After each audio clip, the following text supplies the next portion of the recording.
నా ప్రభువును ప్రియ రక్షకుడైన యేసుక్రీస్తు నామములో మీ అందరికీ నా హృదయపూర్వకమైన వందనాలండి. అందరికీ వందనాలు. మరి కొద్ది నిమిషాలు మనం దేవుని వాక్యాన్ని ధ్యానం చేద్దాం. పరిశుద్ధ గ్రంథమైన బైబిల్లో నుండి యెషయా గ్రంథము 52వ అధ్యాయము 13వ వచనాన్ని నేను చదువుతున్నాను. ఆలకించుడి, నా సేవకుడు వివేకముగా ప్రవర్తించును, అతడు హెచ్చింపబడి ప్రసిద్ధుడై మహాగణుడుగా ఎంచబడును. నిన్ను చూచి ఏ మనిషి రూపము కంటే అతని ముఖమును, నరరూపము కంటే అతని రూపమును చాలా వికారమని చాలామంది ఎలాగూ విస్మయముందిరో అలాగే అతడు అనేక జనములను చిలకరించును. చదవబడినటువంటి ఈ వాక్య భాగంలో నుండి మనం కొన్ని మాటలు ధ్యానం చేద్దాం. ఇక్కడ మరి యెషయా గ్రంథాన్ని బైబిల్లో ఏమని పిలిచారంటే, బైబిల్ మొత్తంలో 66 పుస్తకాలు ఉన్నాయి. యెషయా గ్రంథంలోనేమో 66 అధ్యాయాలు ఉన్నాయి. కాబట్టి యెషయా గ్రంథాన్ని చిన్న బైబిల్, స్మాల్ బైబిల్ అని పిలిచారు. అదే విధముగా యెషయా గ్రంథానికి ఉన్న మరొక పేరు ఏంటంటే, క్రొత్త నిబంధనలో 4 సువార్తలు ఉన్నాయి కదండి. మత్తయి, మార్కు, లోక, యోహాను. ఈ 4 సువార్తల్లో యేసు ప్రభువు వారిని గురించి ఎక్కువగా ఆయన జననము, ఆయన జీవితము, ఆయన బోధలు, ఆయన అద్భుతములు, ఆయన కార్యములు, ఆయన మరణము, పునరుత్థానము, వీటిని గురించే ఎక్కువగా 4 సువార్తల్లో ఉంటాయి కదండి. ఈ యెషయా గ్రంథాన్ని 5వ సువార్త అని పిలిచారు. 5th gospel. 5వ సువార్త అని ఎందుకన్నారంటే, ఈ యెషయా గ్రంథములో కూడా యేసు ప్రభు వారిని గురించి, ఆయన జననము గురించి కానీ, ఆయన మరణము గురించి కానీ, ఆయన శ్రమల గురించి కానీ, ఆయన జీవితాన్ని గురించి కానీ చాలా విషయాలు యెషయా గ్రంథములో కూడా రాయబడినాయి. అందుకనే యెషయా గ్రంథాన్ని కూడా ఏమన్నారంటే 5వ సువార్త, 5వ సువార్త ఇది అని పిలిచారు. చాలా విషయాలు ఉన్నాయి యేసు ప్రభు వారిని గురించి ఈ యెషయా గ్రంథములో. అయితే ఈరోజు మరి కొన్ని మాటలు మనం చదివినటువంటి ఈ వచనముల నుండి 52వ అధ్యాయము యెషయా గ్రంథం 13వ వచనములో, ఆలకించండి, నా సేవకుడు వివేకముగా ప్రవర్తించును, అతడు హెచ్చింపబడి ప్రసిద్ధుడై మహాగణుడుగా ఎంచబడును. కాబట్టి ఈ మాటల్లో ప్రత్యేకంగా ఈరోజు మన ధ్యానాంశము, మనం మాట్లాడుకోబోయే ఒక సందర్భము ఏంటంటే వివేకము. చెప్పండి ఆ మాట, వివేకము. ఇక్కడ దేవుడు తన పిల్లలను, మనందరినీ కూడా ఆశించేది ఏంటంటే మనము వివేకము గలవారిగా ఉండాలనేది ఆయన ఆశ. అందుకేమన్నాడు, నా సేవకుడు. సేవకుడు అంటే కేవలం సేవకులకే అనుకోకండి. ఆ సేవకుడు అన్న మాట దగ్గర మీ పేరు పెట్టుకోండి. తన పిల్లలు, ఆయన పిల్లలమైనటువంటి మనము తెలివిగా, జ్ఞానముగా, వివేకముగా ఉండాలి అని ఆ దేవుని ఆశ. అందుకే ఆ వచనాలన్నీ మీరు చదవపోయినా కూడా నేను మీకు జ్ఞాపకం చేస్తాను. 14వ కీర్తనలో, 53వ కీర్తనలో ఉన్న మాటలు ఏంటంటే, వివేకము కలిగి దేవుణ్ణి వెదకువారు కలరేమో అని దేవుడు ఆకాశము నుంచి నరులను చూస్తున్నాడని, నరులను పరిశీలన చేస్తున్నాడు అని 2 కీర్తనలో చెప్పాడు.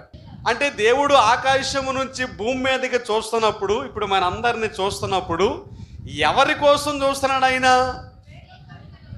ఎటువంటి ప్రజల కోసం ఆయన చూస్తున్నాడు అని అంటే, వివేకము కలిగినటువంటి వారు, లేదా దేవుణ్ణి వెతకేవారు, దేవుని కోసం శ్రద్ధగా కనిపెట్టేవారు, దేవుని మీద దృష్టి పెట్టేవారు ఎవరైనా ఉన్నారా అని భూలోకం వైపు తొంగి చూసి మనుషులందరినీ కూడా, నరులందరినీ కూడా ఆయన పరిశీలన చేస్తున్నాడట. వివేకము గల వారి కోసము దేవుని వెతకులాట ఆయన వెతుకుచున్నాడు. యేసు ప్రభు వారు కూడా చెప్పిన మాట ఏంటంటే, శిష్యులకు చెప్పిన మాట ఏంటంటే, మీరు పాము వలె ఎలా ఉండాలి చెప్పండి? ఏమంటే మత్తయి సువార్త 10వ అధ్యాయంలో ఉంటుంది ఈ మాట, మీరు పాము వలె వివేకముగా ఉండండి, పావురములాగా నిష్కపటముగా ఉండండి అని అన్నాడు. సో పాములాగా వివేకముగా ఉండండి అని చెప్పారు. అంటే మరి ఆ జంతువు, ఆ జీవిని ఆ పాములాగా వివేకంగా ఉండండి అని ఆయన చెప్పినటువంటి కారణం ఏంటంటే, ఈ పాము లేదంటే సర్పము చాలా యుక్తిగా ఉంటుందని మనకు తెలుసు. ఇప్పుడు బైబిల్లో ఆదికాండం 3వ అధ్యాయంలో దేవుడు సృజించిన సమస్తమైనటువంటి భూ జంతువులలో, అంటే అన్ని జంతువుల్లో కల్లా సర్పము ఎటువంటిదని ఉందండి అక్కడ. అన్ని జంతువుల కంటే కూడా సర్పము యుక్తి గలది అని యుక్తి అనే మాట వాడారు. కానీ ఇక్కడ యేసుప్రభు వారు చెప్తూ పలికిన మాట ఏంటంటే, మీరు పాములాగా ఎలా ఉండాలండి? వివేకముగా ఉండాలి, యుక్తిగా ఉండాలి, తెలివిగా ఉండాలి, జ్ఞానవంతులుగా మీరు ఉండాలి అనేది దేవుని ఆలోచన. ఇంతకీ మనం వివేకముగా ఉండటం అంటే అర్థం ఏంటి? వివేకము అనే మాటకి అర్థం ఏంటంటే, ఏమండి, వివేకము అంటే అర్థం ఏంటంటే మంచి చెడులు తెలుసుకోవటం, ఏది సత్యమో ఏది అసత్యమో తెలుసుకుని ఉండటం, ఏది సరైందో ఏది సరైంది కాదో, ఏది చెడుదో మనం తెలుసుకున్న వారముగా, అవగాహన కలిగిన వారముగా మనం ఉండాలని దేవుడు కోరుకుంటున్నాడు. నేను బైబిల్లో నుంచి కొన్ని సందర్భాలను మీకు జ్ఞాపకం చేస్తాను. 1 సమూయేలు గ్రంథం 18వ అధ్యాయము 30వ వచనములో, ఫిలిష్తీయుల సర్దారులు యుద్ధమునకు బయలుదేరుచు వచ్చిరి, వారు బయలుదేరినప్పుడెల్లను దావీదు బహు వివేకము కలిగి ప్రవర్తించుచు రాగా, సౌలు సేవకులందరికంటే అతని పేరు బహు ప్రసిద్ధికెక్కెను. ఆ రోజుల్లోనండి, దావీదు జీవించిన దినములలో లేదా రాజైనటువంటి సౌలు వారు జీవించినటువంటి రోజుల్లో ఫిలిష్తీయులు అనేటటువంటి వారు కొరకరాని కొయ్యలాగా ఉండేవాళ్ళు. వీళ్ళకి, ఎవరికి? ఇశ్రాయేలీయులకి. వారు బలమైన దేశం, వాళ్ళు బలమైనటువంటి ప్రజలు. అందుకే మనకు తెలుసు కదా, గొలియాతు రోజు బయటకు వచ్చి సవాల్ చేసేవాడు. మీరు ఎవరైనా సరే, మీకు సామర్థ్యం ఉంటే, శక్తి ఉంటే, మీకు బలం ఉంటే, మీకు ధైర్యం ఉంటే రండి, నాతో పోరాడండి, నాతో గెలవండి. నన్ను గెలవగలిగినటువంటి వీరుడు, శూరుడు మీలో ఎవరైనా ఉంటే మీరు గెలిచినట్టే. నా మీద గెలిస్తే, మా దేశం మీద మీరు గెలిచినట్టే, మేము ఓడిపోయినట్టే, రండి అని అలా సవాలు చేసేవాడు. ఏమండి, ప్రతిరోజు వచ్చి, వేళలో ఎవరూ లేరు, శక్తి కలిగిన వారు, ధైర్యం కలిగిన వారు, సామర్థ్యము సాహసము చేసేవారు ఎవరో కూడా ఇశ్రాయేలు ప్రజల్లో లేరు. అప్పుడు కూడా దావీదే మరల అతని యొక్క సవాలులు విని, అతను మాట విని, జీవము కలిగినటువంటి దేవుణ్ణి తిరస్కరించటానికి ఈ సున్నతి లేని ఫిలిష్తీయుడు వీడంతటి వాడు అని చెప్పి, నేను వెళతాను రాజా అని చెప్పి ధైర్యంతో ముందుకెళ్ళాడు. ఆ రోజు దేవుడు ఆయనకి విజయాన్ని ఇచ్చాడు. అలాగా పలుమార్లు ఈ ఫిలిష్తీయులు అనేవారు శత్రువులు ఇశ్రాయేలు ప్రజలకి. ఆయా సందర్భాల్లో దాడి చేయటానికి వచ్చేవారు. ఇక్కడ బైబిల్లో ఉన్న మాట ఏంటంటే, వాళ్ళు ఎన్నిసార్లు వచ్చినా దావీదట, ఏమండి, ఫిలిష్తీయుల సర్దారులు, ఫిలిష్తీయులు అనే శత్రువులు ఎన్నిసార్లు వచ్చినా కూడా దావీదు బహు వివేకముగా, తెలివిగా, జ్ఞానయుక్తముగా ప్రవర్తించుచు వారి మీద విజయాన్ని పొందుచు వారిని ఓడిస్తూ వచ్చాడు. కాబట్టి ఇప్పుడు సౌలుకు ఉన్నటువంటి సేవకులందరిలో కల్లా దావీదు అట, దావీదుకి పేరు ప్రఖ్యాతులు ప్రసిద్ధి కలిగింది అని ఉంది లేఖనం. ఇప్పుడు ఆ వచ్చిన వాక్యాన్ని మనం అన్వయించుకుంటే, ఆ రోజున దావీదుకి వచ్చినటువంటి ఆ పరిస్థితులు వేరు, ఈ రోజున మనకు సంభవించే పరిస్థితులు వేరు. మనకి కూడా కొన్ని ప్రతికూల పరిస్థితులు రావచ్చు. మనకు కూడా ఫిలిష్తీయుల లాంటి కొందరు శత్రువులు, కొన్ని శత్రు మోకలు మనకి విరోధంగా పనిచేసేవారు ఉండవచ్చు. అప్పుడు మనం ఎలా ప్రవర్తించాలి చెప్పండి? దావీదు ఎలా బహు వివేకముగా, ఎలా జ్ఞానయుక్తముగా ప్రవర్తించాడో మనం కూడా తెలివిగా, వివేకముగా మనం ప్రవర్తించాలి. హల్లెలూయా. ఎందుకంటే పౌలు గారు అంటాడు, మనము అపవాది తంత్రములను ఎరుగని వారము కాము. హల్లెలూయా. ఈ అపవాది శోధకుడు, మన విరోధి, మన శత్రువు ఏదో ఒక విధంగా మనల్ని శోధించటానికి, మనల్ని పరీక్షించటానికి, పడద్రోయటానికి ఒకవేళ అటువంటి పన్నాగాలు పన్నుచూ ఉంటే మనం దావీదులాగా చేయాల్సిన పని ఏంటంటే బహు వివేకము కలిగి ప్రవర్తించటం, జ్ఞానముతో తెలివితో ప్రవర్తించటం అవసరం. కాబట్టి ఇక్కడ మనం చదివిన మాటల్లో యెషయా గ్రంథం 52:13 ఆలకించుడి, నా సేవకుడు వివేకముగా ప్రవర్తిస్తాడు. నా పిల్లలు వివేకముగా ప్రవర్తిస్తారు, వారు హెచ్చింపబడి ప్రసిద్ధుడై మహాగనులుగా. అంటే వివేకము కలిగిన వారికి వచ్చే ఒక 3 ఆశీర్వాదాలు ఉన్నాయండి ఇక్కడ. ఎవరికన్నా ఆశీర్వాదాలు? ఎవరైతే వివేకముతో, తెలివితో, జ్ఞానయుక్తముగా, విచక్షణతో నడుచుకుంటారో వారికి 3 ఆశీర్వాదాలు. మొదటిదేంటి? వారు హెచ్చింపబడతారు. ఎవరండి హెచ్చింపబడేది? వివేకము కలిగిన వారు హెచ్చింపబడతారు. 2, వివేకము కలిగిన వారు ప్రసిద్ధులు. ప్రసిద్ధులు అంటే పేరు, ఏమండి, పేరు ప్రఖ్యాతులు గడించేవారు, సంపాదించేవారు. 3వ మాట ఏమందంటే వారు మహాగనులుగా ఉంటారు. వివేకము కలిగిన వారు మహాగనులుగా ఉంటారు. ఇప్పుడు దావీదు బహు వివేకముగా ప్రవర్తించాడు కాబట్టి అతనికి ఏమొచ్చింది? సౌలు సేవకులందరిలో కల్లా హెచ్చింపబడ్డాడు. సౌలు సేవకులందరిలో కల్లా ప్రసిద్ధి నొందాడు, పేరు నొందాడు, మహాగణుడిగా ఎంచబడ్డాడు. ఆఖరికి సౌలు స్థానంలో దావీదు గారే రాజుగా ఎన్నుకోబడ్డాడు. కాబట్టి వివేకము కలిగి దేవుణ్ణి వెతికేవారు ఉన్నారేమో, వివేచనతో నడుచుకునేవారు ఎవరైనా ఉన్నారేమో అని ఆకాశము నుంచి ఆయన తొంగి చూస్తున్నాడు, ఆయన పరిశీలన చేస్తున్నాడు. మనం దావీదు వలె ఎలా ఉండాలండి? బహు వివేకముగా, తెలివిగా, జ్ఞానయుక్తముగా ప్రవర్తించే వారముగా, నడుచుకునే వారముగా మనం ఉండాలి.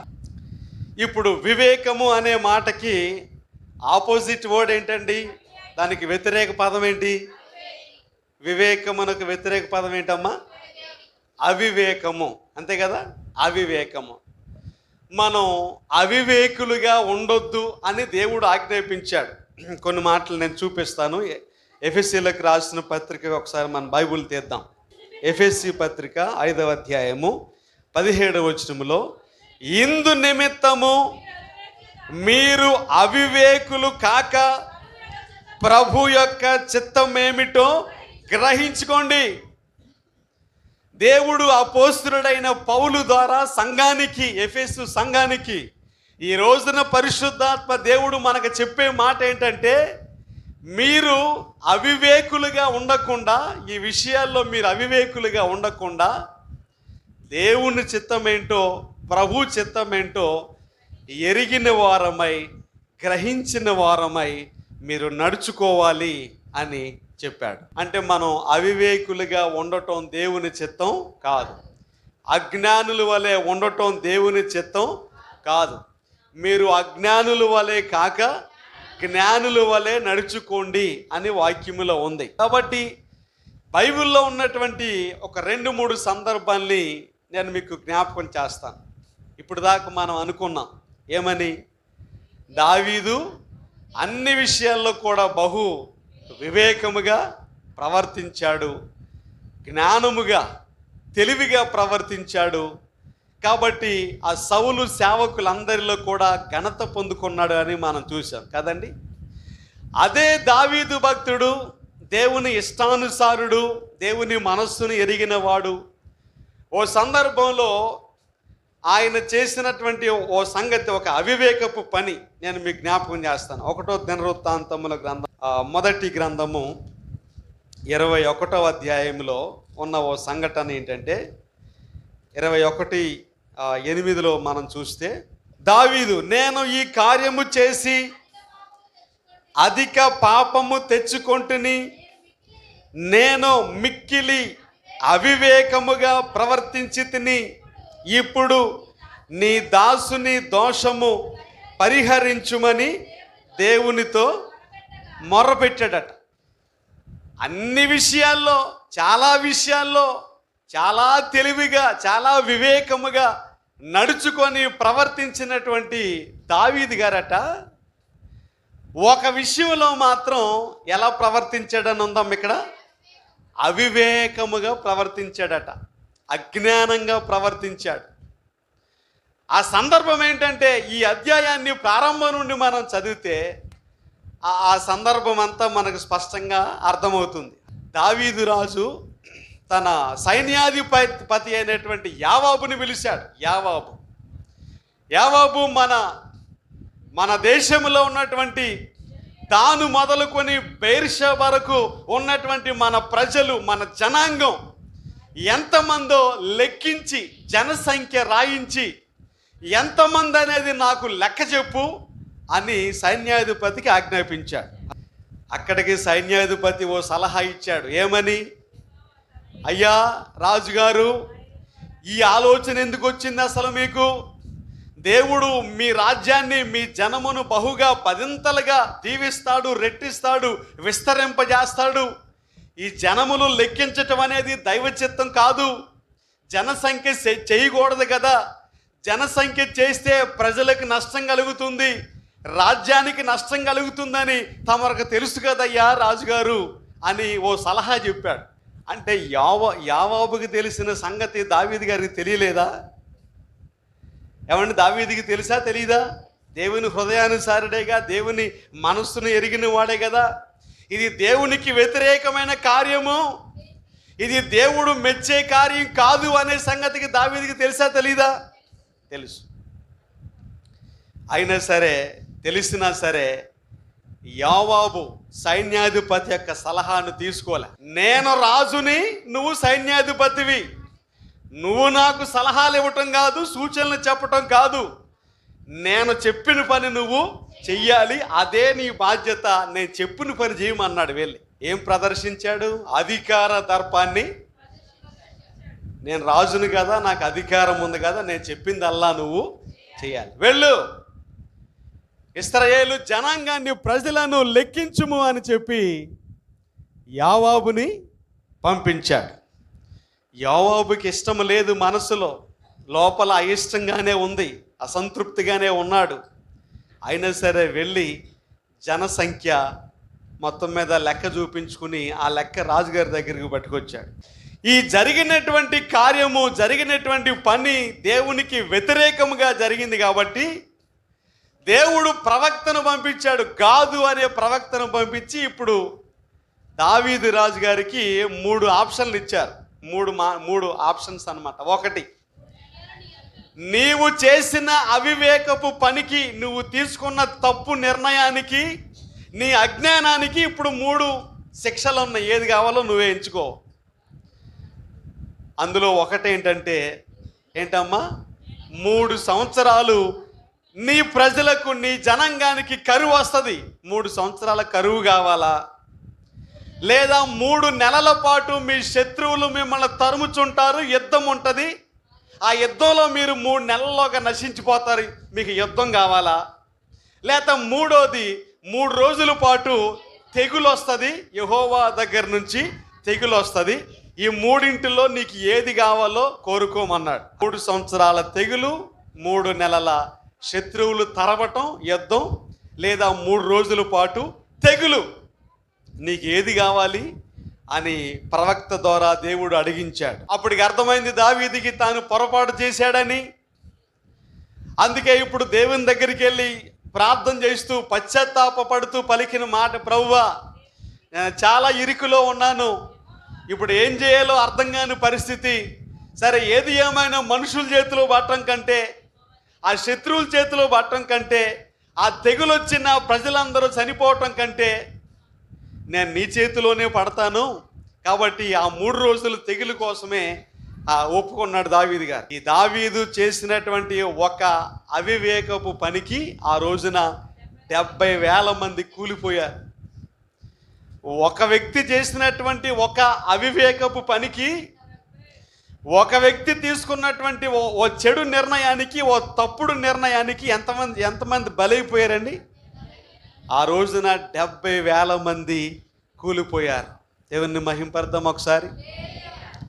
అంటే జీవితం అంతా ఎన్నోసార్లు బహు వివేకంగా ప్రవర్తించిన వ్యక్తే ఆయా సందర్భాల్లో దావీదు కూడా ఏమయ్యాడండి? అవివేకముగా ప్రవర్తించిన సందర్భాన్ని మనం చూస్తున్నాం. మనం కూడా మన అనుదిన జీవితాల్లో కూడా దావీదు లాంటి వాడే, అంతటి దేవుని హృదయానుసారుడు, దేవుని ఇష్టానుసారుడే అవివేకపు పనిని చేయగలిగాడంటే ఈ రోజున మనం చేయలేమని కాదు కదండి. మనం దావీదు గారి కంటే ఎక్కువేం కాదు కదా. ఆయా సందర్భాల్లో అవివేకముగా ప్రవర్తించే సందర్భాలు ఉంటాయి. ఒకవేళ ఉంటే దేవుడు చెప్పే మాట ఏంటంటే వాటికి తగినటువంటి ఆ పనిష్మెంట్ అనేది ఉంటుంది. అది మరలా మనమే అనుభవించాలి. కాబట్టి ఆయన అందుకని అవివేకము గల వారి కోసం ఆయన చోట్ల వివేకము కలిగి, జ్ఞానము కలిగి దేవుణ్ణి వెతకేవారు ఉన్నారేమో అని ఆయన ఆకాశం నుంచి, పరలోకము నుంచి మన కోసం కనిపెట్టి చూస్తున్నాడు. కాబట్టి దావీదు తీసుకున్నటువంటి ఒక అవివేకపు నిర్ణయానికి, ఒక పని కోసం చాలా నష్టం వాటిల్లింది, చాలా నష్టం కలిగింది. మరో సందర్భాన్ని మీకు జ్ఞాపకం చేస్తాను. సంఖ్యాకాండము 12వ అధ్యాయము 11వ వచనములో ఒక మాట ఉంది. ఏంటంటే, అహరోను, అయ్యో నా ప్రభువా, మేము అవివేకులము, పాపులమైన మేము చేసిన ఈ పాపమును మా మీద మోపవద్దు. అహరోను ఏమండి? అహరోను మనందరూ తెలుసు కదా. అహరోను, మోషే, మిరియాం, వీళ్ళ ముగ్గురు కూడా మరి సహోదరులు, ఒక దంపతులకు పుట్టినటువంటి వారు. ఈ 12వ అధ్యాయాన్ని మనం చదివితే మరి అహరోను, మిరియాము వీళ్ళు చేసినటువంటి అవివేకపు పని ఏంటి, వీళ్ళు ఏ సందర్భంలో ఎలాగా వీళ్ళు అజ్ఞానముగా, తెలివి తక్కువతనంగా ఎందుకు ప్రవర్తించారు? మరలా ప్రార్థన చేస్తున్నాడు ప్రభువుకి. ఏమని? అయ్యో ప్రభువా, మేము అవివేకులం, మేము పాపులము, మమ్మల్ని క్షమించు అని మరలా తిరిగి అహరోను కూడా దేవునికే ప్రార్థన చేశాడు. ఈ సందర్భాన్ని మనం చదివితే ఏముందండి? 12వ అధ్యాయంలో మొదటి నుంచి, మోషే కూషు దేశపు స్త్రీని పెండ్లి చేసుకొని ఉండెను గనుక అతడు పెండ్లి చేసుకొనిన ఆ స్త్రీని బట్టి మిరియాము, అహరోనులు అతనికి విరోధముగా మాట్లాడిరి. వారు మోషే చేత మాత్రమే యెహోవా పలికించెనా, ఆయన మా చేతను పలికింపలేదా అని చెప్పుకొనగా యెహోవా ఆ మాట వినెను. ఈ చదవబడినటువంటి మాటల్ని మనం జాగ్రత్తగా అధ్యయనం చేస్తే, మోషే ఓ స్త్రీని వివాహం చేసుకున్నాడు. కూషు దేశానికి చెందినటువంటి ఓ స్త్రీని వివాహం చేసుకుంటే అతని సహోదరుడు అహరోను, సహోదరి మిరియాము ఇద్దరు ఏం చేశారంటండి? మోషేకు విరోధంగా మాట్లాడటం, మోషేకు విరోధంగా సనగటం, వ్యతిరేకించటం మాట్లాడారు. అది కూడా మోషే ఎదురుగా కాదు, మళ్ళా మోషే వెనక ఆయన వింటుండగా ఆయన సముఖంలో మాట్లాడాల ఈ మాటలు. ఆయన లేనప్పుడు, వేరే వాళ్ళు ఎవరో ఉన్నప్పుడు ఏమంటున్నారంటే, దేవుడు కేవలం మోషేతోటే మాట్లాడుతున్నాడా? మోషే మాత్రమే నాయకుడా?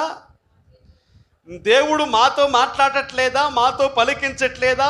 మరి మేము దేవుని మాటలు చెప్పట్లేదా అని మోషేకు విరోధంగా వీళ్ళు మాట్లాడారు.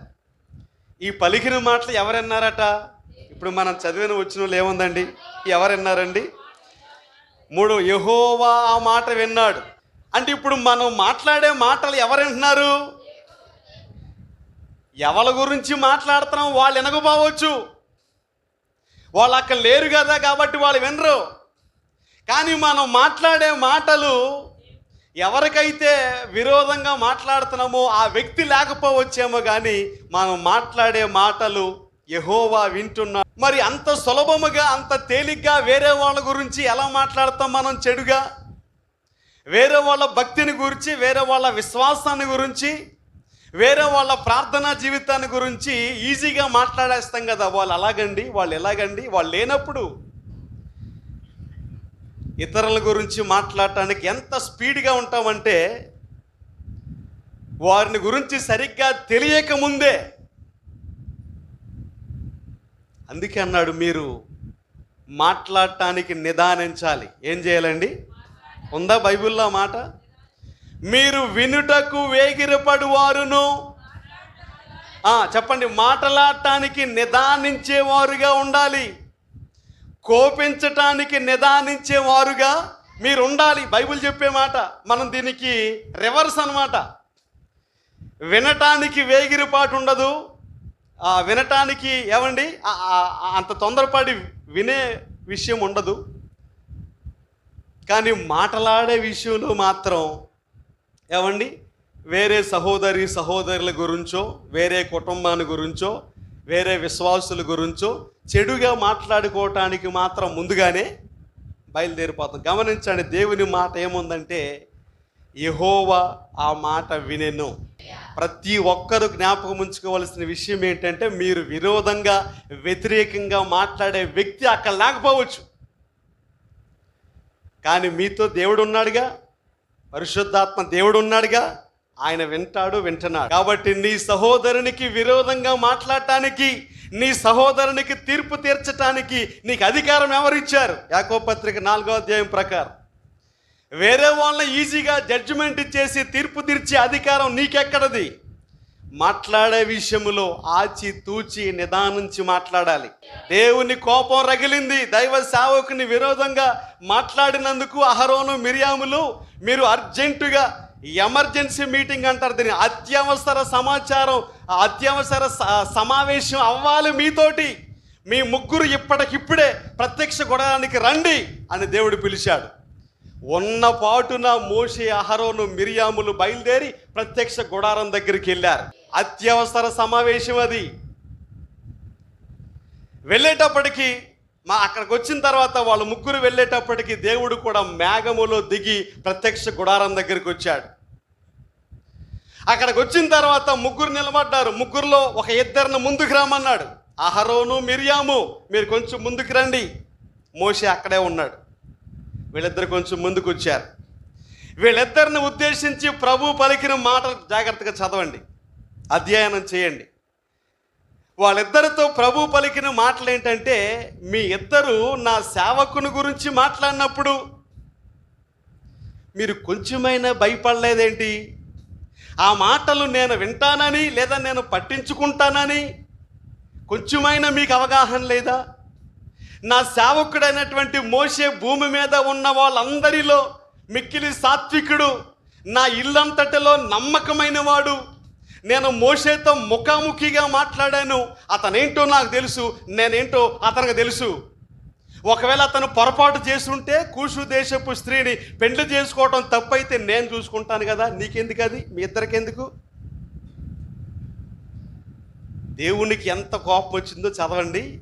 ఇక ఆయన కోపము తీవ్రతకి వెళ్ళేటప్పటికి, జనరల్గా కోపం ఎక్కువైపోయిన తర్వాత ఇక మాట్లాడి మాటలు కూడా ఆగిపోయి అక్కడి నుంచి ఆయన వెళ్ళిపోయాడు. ఇంకా ఈ మాటలు పలికిన తర్వాత అహరోను మిరియాములతో ఈ మాటలు పలికిన తర్వాత ఆయన కోపము రగులుకున్నది, ఆయన అక్కడి నుంచి వెళ్ళిపోయాడు. ఆ క్షణంలోనే మిరియాము ఏమైందండి? మిరియాముకి అప్పటికప్పుడే హిమము లాంటి తెల్లని కుష్టు వ్యాధి, కుష్టు రోగం అనేది అప్పటికప్పుడే వచ్చేసింది ఆమెకి.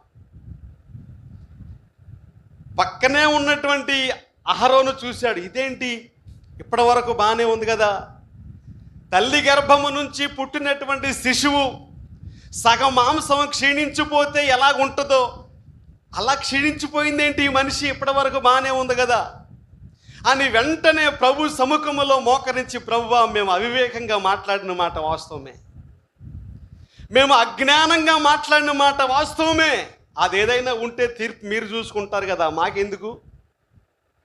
దయచేసి ఏమైనా స్వస్థపరచు ప్రభువా, ఏమైనా బాగు చేయండి ఆయన అని అహరోను ప్రార్థన చేశాడు. వెనకున్నటువంటి మోషే ఏం చేశాడు? నా గురించి వ్యతిరేకంగా మాట్లాడారు కాబట్టి వీళ్ళకి ఎలాగే ఉండాలి అని అనుకోలేదు ఆయన. నా గురించి మాట్లాడితే మాట్లాడారు, కానీ ఇప్పుడు ఏం పరిస్థితి బాగోలేదని చెప్పి మోషే కూడా ఒక అడుగు ముందుకేసి ప్రభు సముఖములో విజ్ఞాపన చేయటం ప్రారంభించాడు. ప్రభువా, వాళ్ళు మరి తెలుసో తెలియకో అవివేకంగా వాళ్ళు ఆ మాటలు పలికిన మాట వాస్తవమే, మీకు విరోధముగా పలికిన మాటలు వాస్తవమే, కానీ దయచేసి ఆమెను క్షమించిన ఆయన, ఆమెను బాగు చేయి ప్రభువా అని మోషే కూడా ప్రార్థన చేశాడు. ఇప్పుడు దేవుడు అన్నాడు, ఒక 7 రోజుల పాటు ఆమె జనాల్లో కలవటానికి వీల్లేదు, ప్రజలతో కలవటానికి వీల్లేదు. ఆమె పాలమునకు వెలుపట వెలివేసినటువంటి వ్యక్తి వలె ఉండాలి. 7 రోజుల తర్వాత, అది కూడా మీరు అడిగారు కాబట్టి, ఆమెను మరలా జనాల్లో కలుపుకోండి అని చెప్పేసి అని దేవుడు చెప్పాడు. 7 రోజుల పాటు ఈ ఒక మనిషిని గురించి ఈ సర్వ సమాజం అంతా కూడా వీళ్ళ ప్రయాణం, కనాను దేశానికి వీళ్ళ ప్రయాణం ఆగిపోయింది. మధ్యలోనే 7 రోజులు ఆగిపోయారు. ఈ సన్నివేశాన్ని బట్టి గ్రహించవలసిన విషయం ఏంటో చెప్పమంటారా? మనం మాట్లాడే ప్రతి మాట ఎవరు వింటున్నారు చెప్పండి? మనం ఎవరికో విరోధంగా మాట్లాడుతుంటే ఆ వ్యక్తి వినకపోవచ్చు, ఆ వ్యక్తి మీ దగ్గర లేకపోవచ్చు, వినేవాడు దేవుడు. బైబిల్లో ఉంది కదండి, మత్తయి సువార్త 12వ అధ్యాయంలో మనం పలికే ప్రతి మాటకు కూడా మనం లెక్క అప్పజెప్పవలసిన వారమై ఉన్నాం. అది మంచి మాట అయినా, అది చెడ్డ మాట అయినా, దానికి సంబంధించినటువంటి న్యాయ తీర్పులోకి మనం నిలబడతాం. ఒకవేళ మిరియాముకు వచ్చినట్లుగా ఆ వ్యాధి, ఆ బలహీనత వెంటనే మనకు రాకపోవచ్చు, రాదు కూడా. ఇది మన కృపాకాలంలో ఉన్నాం కాబట్టి ఆ శిక్ష వెంటనే రాదు. దేవుడు కృపామయుడు కాబట్టి. అన్నంత మాత్రాన ఇక శిక్ష లేదు అని అనుకోవద్దండి. ప్రతి మాటకు మనం లెక్క అప్పజెప్పవలసిన వారమై ఉన్నాం. కాబట్టి ఈ మోషే, అహరోను, మిరియాములు చేసినటువంటి అవివేకపు పని ఏంటంటే మోషేకు విరోధంగా మాట్లాడు. మీరైనా మనమైనా ఒకవేళ ఎవరి విషయంలోనైనా మీకు కొంచెం అసంతృప్తి, అన్హ్యాపీనెస్ అనేది ఉంటే దేవునికి వదిలేయండి. దేవునికి వదిలేయాలి మనం. ఆయన చూసుకుంటాడు, తప్పైనా ఆయన చూసుకుంటాడు, రైట్ అయినా తీర్పు తీర్చడానికి నువ్వెవరమంటాడు. నీకు అధికారం ఇచ్చింది ఎవరు? కాబట్టి ఒకటి దావీదు చేసినటువంటి అవివేకపు పని ఏంటంటే జనసంఖ్య చేయించాడు, జనసంఖ్య లెక్కించాడు. కాబట్టి ఆ అవివేకానికి మూల్యము, వెల, ఖర్చు, ధర ఎంతంటే 70,000 మంది అదే రోజున కూలిపోయారు. ఈ అహరోను, మిరియాములు వీరు చేసినటువంటి అవివేకపు పని నిమిత్తమై సర్వ సమాజం అంతా ఒక 7 రోజులు ఆ ప్రయాణం ఆగిపోవలసి వచ్చింది. మరో సందర్భాన్ని కూడా నేను త్వరగా జ్ఞాపకం చేసిన మాటలు ముగిచ్చేస్తాను. 1 సమూయేలు గ్రంథం 13వ అధ్యాయము 13వ వచనాన్ని చదువుదాం. అందుకు సమూయేలు ఇట్లా, నేను నీ దేవుడైన యెహోవా నీకిచ్చిన ఆజ్ఞను గైకొనక నీవు అవివేకపు పని చేసితివి. నీ రాజ్యమును ఇశ్రాయేలీల మీద సదాకాలము స్థిరపరచుటకు యెహోవా తలచి ఉండెను. అయితే నీ రాజ్యము ఇక నిలవదు. మనందరూ తెలుసు కదండి, ఇశ్రాయేలీలకు మొట్టమొదటి రాజు ఎవరండి? సౌలు కదా.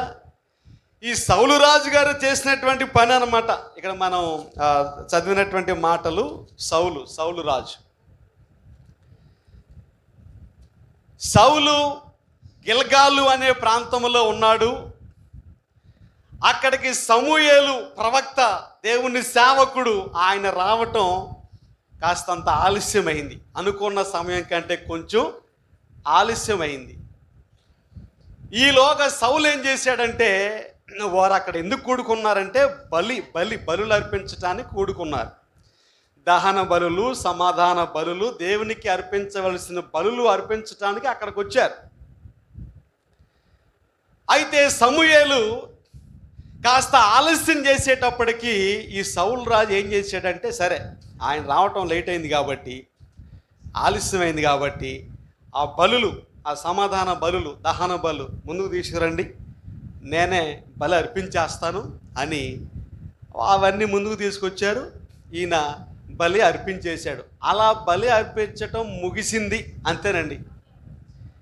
అలా అయ్యిందో లేదో వెంటనే సమూయేలు వచ్చాడు. దేవుని ప్రవక్త, దేవుని సేవకుడు ఆయన వచ్చాడు. సౌలు చూసి ఆయనకి నమస్కారం చేయటానికి, వందనం చేయటానికి ఆయన దగ్గరికి వెళ్ళాడు. అప్పుడు ఆయన అంటున్నటువంటి మాట ఏంటంటే, నీవు చేసినటువంటి ఈ అవివేకపు పనేంటి? ఇప్పుడు సౌలు గారు ఆయన రాజు కదండి. రాజుగారు చేసే పనేంటి? ప్రజలను పరిపాలించాలి, అంతే కదా. మరి బలులు అర్పించటం, ఆ సమాధాన బలులు, దహన బలులు ఎవరు అర్పించాలి?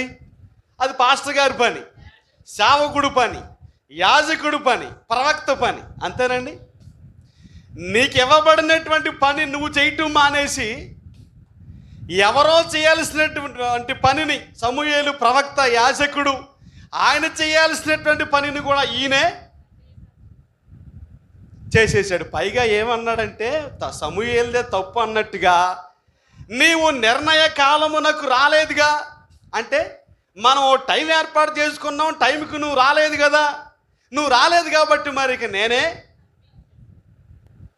దేవుడు టైంని చూడలేదు, దేవుడు నీ హృదయాన్ని చూశాడు. నీకు ఇవ్వబడినటువంటి ఆజ్ఞను, నువ్వు చేయవలసినటువంటి పనిని నువ్వు మానేసి, నీకు ఆజ్ఞాపించబడినటువంటి ఆ ఆజ్ఞను నువ్వు విడిచిపెట్టేసి, ఆ దేవుని దృష్టికి అయోగ్యమైనటువంటి దాన్ని, అయిష్టమైనటువంటి కార్యాన్ని నువ్వు చేసావు కాబట్టి ఆ శిక్ష ఏంటమ్మా? ఏం చెప్పాడు?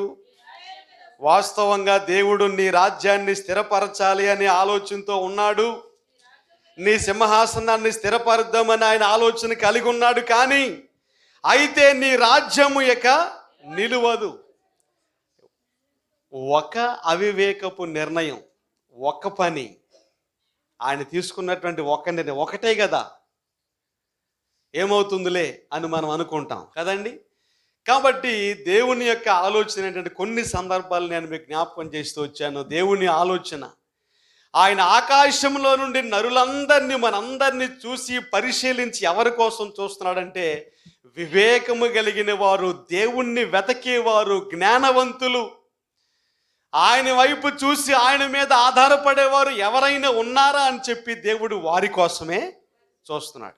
నా పిల్లలు వివేకముగా ప్రవర్తిస్తారు అనేది దేవుని ఆలోచన.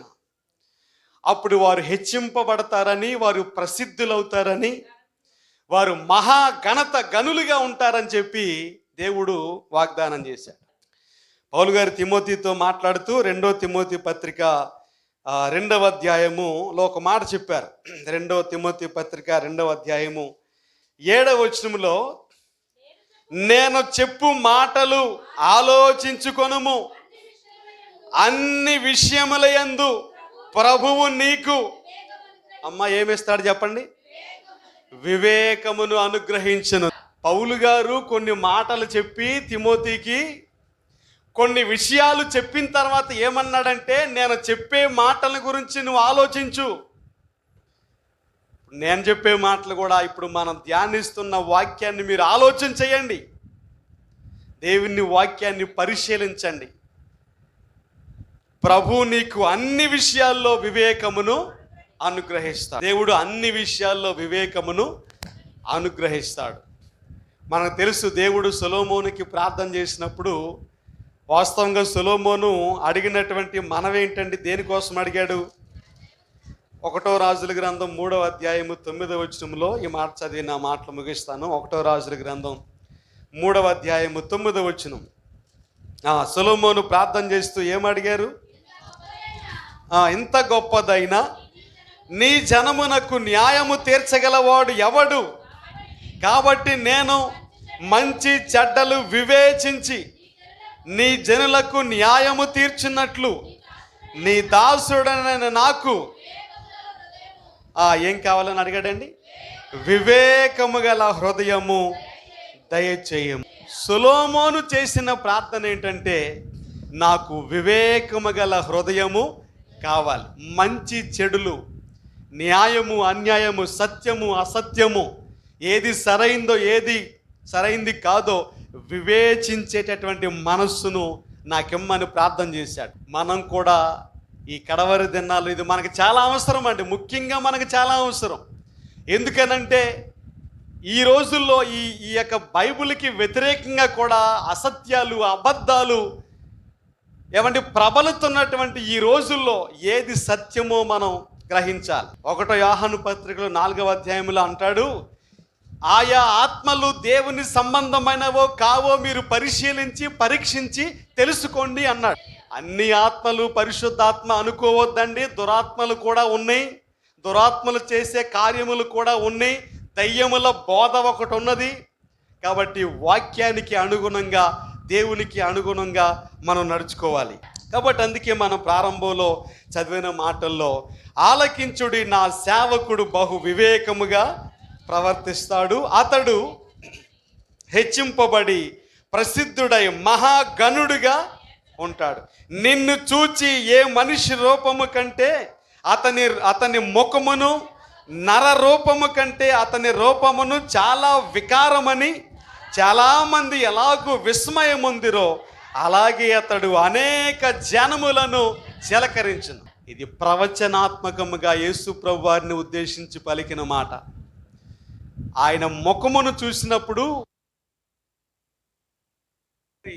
ఆయనకు ముండ్ల కిరీటమును అల్లి ఆయన తల మీద పెట్టి, అలాగే ఆయన కొరడాలతో కొట్టి అవి చూసినప్పుడట మత్తయి సువార్తలో ఉన్న మాటలు ఏంటంటే, ఆ దారిన పోయేవారు కూడా తలలూచుచు, ఈ దేవాలయమును కట్టి 3 రోజుల్లో లేపుతాను అన్నావు కదా, మరి ఇప్పుడు లే అని చెప్పి అపహాస్యము చేసి ఎగతాళి చేశారు ఆయన రూపాన్ని, ఆయన ముఖాన్ని.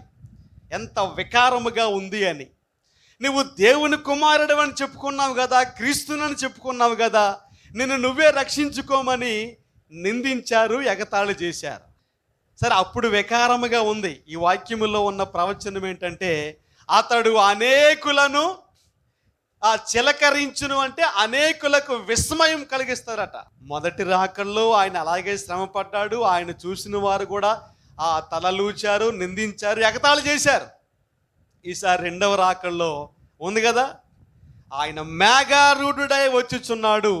ఆయన చూసినటువంటి వారు రొమ్ము కొట్టుకుంటారని, ప్రతి నేత్రము ఆయన చూస్తుందని, ప్రతి మోకాలు కూడా ఆయన దగ్గర మరి వంగుతుందని చెప్పి, మ్రోకరిల్లుచుందని చెప్పి మన వాక్యంలో కాబట్టి ఒకవేళ మనల్ని కూడా, మన ముఖాన్ని చూసిన వారు కూడా, మన పరిస్థితిని చూసిన వారు కూడా, అతనేంటి, ఆమెంటి, లేకపోతే ఆ ముఖమేంటి, ఆ పరిస్థితులేంటి, ఆ కుటుంబ పరిస్థితులేంటి, అంతగా మంచిగా లేవు కదా అని చెప్పి చాలా తృణీకారముగా, తిరస్కారముగా మాట్లాడేవారు ఉంటే ఉండొచ్చేమో. ఆ పరిస్థితిని దేవుడు మారుస్తాడని వాగ్దానం చేశాడు. అతడు అనేకులను చిలకరించును, వారికి విస్మయము పుట్టించును.